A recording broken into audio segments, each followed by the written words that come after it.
How's it going today, guys? So today we're going to be talking about what rich people do with their money, because the truth is rich people do very different things with their money than the average person does. Now, I'm always kind of cautious when I make a video like this because a lot of people get very upset for some reason when you start talking about rich versus poor and how to be rich and why poor people are poor. And a lot of people just seem to get stuck in this idea that if you're poor right now, you're going to be poor for the rest of your life, and that's just not true.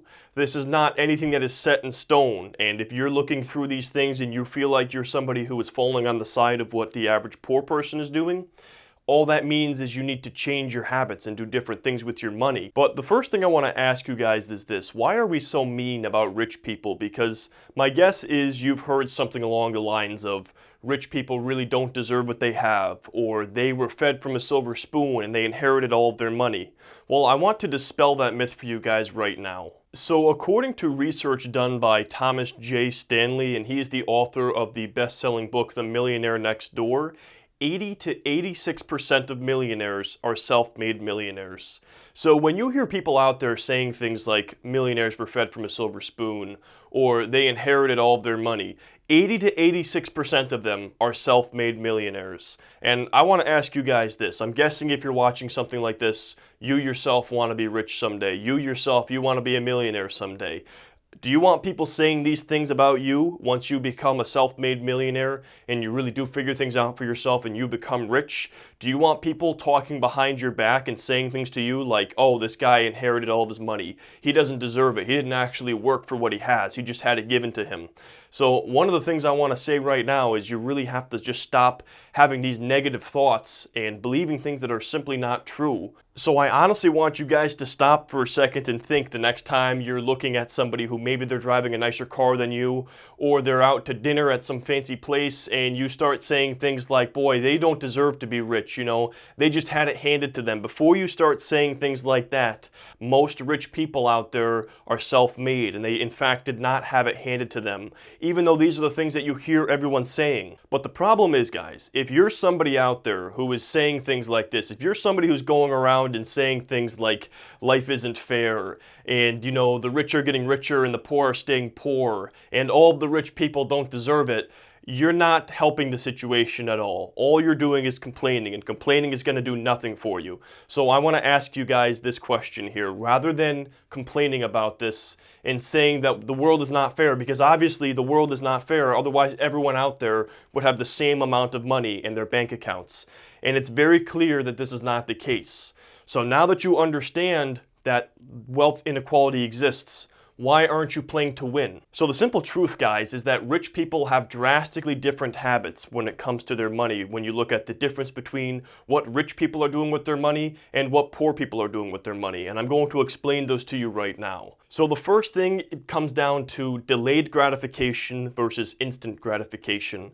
And this is one of the biggest differences between the mindset of a rich person and the mindset of a poor person. And that is simply the fact that rich people have a long-term vision, and they understand that if they save today, it's going to be worth it tomorrow. If they sacrifice just a little bit today, then they're going to really reap the benefits down the road. Meanwhile, you'll see a poor person is more interested in that instant gratification. They want to spend today. They want to live in the moment. And as a result, they have a short-term vision. So one of the biggest differences is that long-term vision where you're able to see into the future and understand the future is coming. A lot of people don't think about the future because they're only living in the moment. They're living in the present and they're not worried about tomorrow. They just want to live for today. Well, these rich people, they understand, okay, even though it doesn't seem like it, tomorrow is in fact coming. And 5 years down the road, yeah, it's going to come a lot quicker than I think. So as a result, they're actually planning for tomorrow. They're not just enjoying today, and they're not just burning through all of their money for that instant short-term gratification. They understand that, hey, tomorrow is in fact coming. Another big difference between the rich people and the poor people is the use of credit, okay? So you will see rich people using credit to buy income-generating assets, a mortgage on a real estate investment or something like that. That's what they use credit for. They look at credit as a way to make money, a way to leverage the money they currently have, while a poor person looks at credit as a way to buy things that they feel that they deserve. If you can't afford it, you really don't deserve it because you haven't worked hard enough for it. This is something else that the rich people understand. If they can't truly afford something, and I'm talking again about this old school wealth here, if they can't truly afford something, they're not going to buy it. Meanwhile, the poor people, they see credit as a way to game the system. They go, well, you know what? Yeah, I can't afford it, but if I put it on a credit card, then I really can afford it because I'm going to pay for it a little bit over time. That is what the poor people look at credit as. They look at it as a way to buy things for themselves, to buy material possessions. So another big difference between the rich people and the poor people is rich people understand the importance of investing in themselves. So they're people that are going to be going on and getting education, and they're going to be the people that are taking courses and learning and reading books and constantly learning new things and learning about how to make more money and how to be more responsible with the money they have.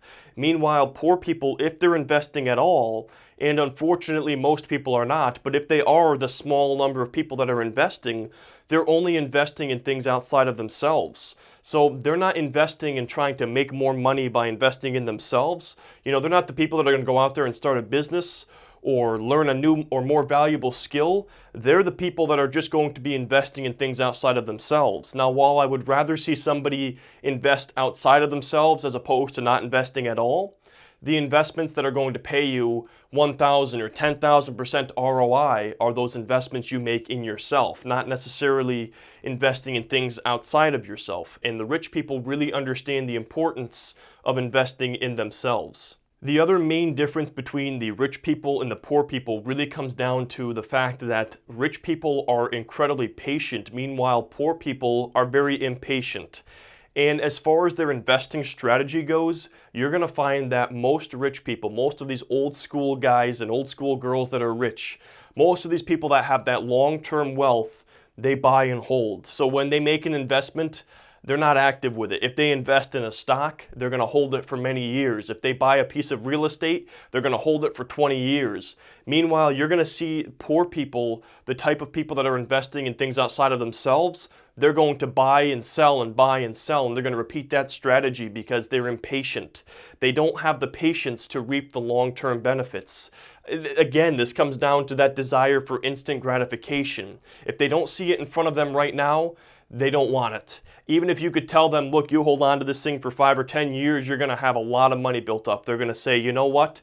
I don't want it because I want it today. I want it right now because I don't have a long-term vision. I only have this short-term vision of what's right in front of me. Now, I know a lot of people, again, have this misconception that rich people are going to pay less taxes because the system is designed that way. No, that's not the case.